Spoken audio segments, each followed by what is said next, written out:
छत्रपती संभाजीनगर शहरात आज सकाळी साधारण 12 वाजण्याच्या सुमारास गारखेडा येथील कार्यालयाबाहेर महाराष्ट्र राज्याचे मंत्री अतुल सावे यांच्या अधिकृत वाहनावर दगडफेक झाल्याची धक्कादायक घटना समोर आली आहे। मिळालेल्या माहितीनुसार गणेश सखाराम शेजूळ राहणार पुंडलिकनगर गल्ली नंबर 1 या तरुणानं अचानक येऊन मंत्री अतुल सावे यांच्या गाडीवर ड्रायव्हर बाजूच्या समोरील काचावर दगड मारला। या घटनेत गाडीची काच फुटली असून सुदैवानं कोणतीही जीवितहानी झालेली नाहीये।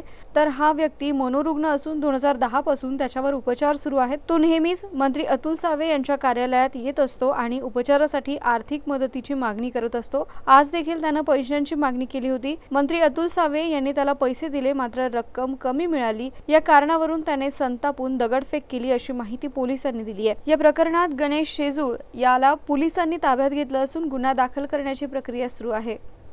मी माझ्या पुंडलिकनगरमधील संपर्क कार्यालयात बसलो असताना अचानक एक मनोरुग्ण येतो। त्याने येऊन माझ्या गाडीवर, मी ऑफिसमध्ये बसलेलो होतो, त्याने गाडीवर दगड मारला। मी बाहेर आलो, बघितलं तर त्याने गाडीवर दगड मारला। त्याचं म्हणणं होतं की मी एवढा शिकलेला, मला नोकरी लागत नाही, तर असं त्याचं म्हणणं होतं।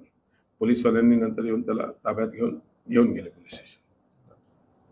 तुम्ही केव्हा कार्यालयातच होतात का? मी कार्यालयात, मी रोज संपर्क कार्यालयात असतो, सकाळी त्यावेळेस बसलेलो होतो। मनोरुग्ण आहे ना सर तो? हो, तो यापूर्वी ऑफिसला येत होता असं आला एकदा दोनदा अगोदर, पण मला ट्रीटमेंटसाठी पैसे पाहिजे, आम्ही दिलेही आहे त्याला, नाही असं नाही। माननीय मंत्री सावेसाहेब त्यांच्या कार्यालयामध्ये असताना सकाळी 11:15च्या सुमारास इसम नामे गणेश सखाराम शेजूळ हा नेहमी त्यांच्या कार्यालयामध्ये जाणं येणं त्याचं असतं। तो त्याच्यावरती 2010 पासून मनोरुग्णाची ट्रीटमेंट सुरू आहे। नेहमीप्रमाणे तोही आज गेला होता त्याच्या उपचारासाठी। माननीय महोदयांकडून त्याला वेळोवेळी मदतही झालेली आहे। आजही त्यानं गेलेला होता आणि अचानकपणे तो आला आणि वाहनावरती दगड मारलेला आहे। त्याच्यामुळं समोरच्या काचेला तडा गेलेला आहे। ताब्यात त्याला घेण्यात आलेला आहे आणि पुढे आम्ही कायदेशीर कारवाई करत आहोत। या प्रकरणामध्ये त्यांची काही तक्रार वगैरे काय, गुन्हा दाखल होणार आहे?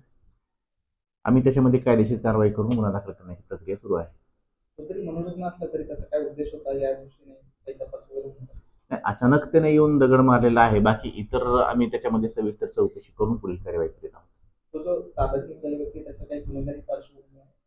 नाही, त्याबाबत आमची आणखी सविस्तर चौकशी सुरू आहे।